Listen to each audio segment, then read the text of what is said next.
Welcome to the Slop Farm. Enjoy the video. In this video, I will explain how to make chili dry pickle.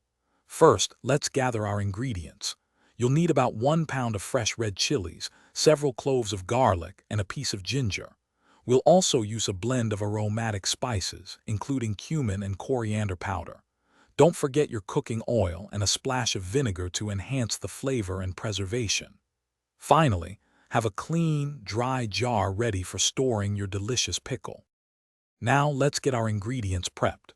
Begin by washing your fresh red chilies thoroughly, then ensure they are completely dry to prevent spoilage. Next, finely chop the chilies, garlic, and ginger. For the spices, lightly roast whole cumin and coriander seeds in a dry pan until fragrant.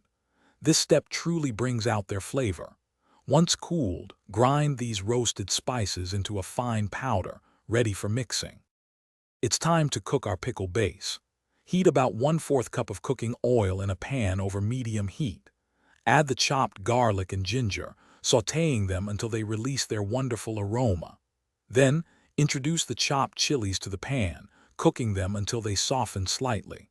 Finally, stir in your freshly ground spices and a generous pinch of salt. Cook for a few more minutes, allowing the flavors to meld beautifully. To finish, let the chili pickle mixture cool down completely to room temperature. This is crucial before the next step. Once cool, stir in a tablespoon or 2 of vinegar. This acts as a natural preservative and adds a tangy kick. Carefully transfer your delicious chili dry pickle into the clean, dry jar you prepared earlier. Store it in a cool, dry place, and it will be ready to enjoy for weeks, enhancing many meals. Thanks for watching. Consider subscribing if we helped you today.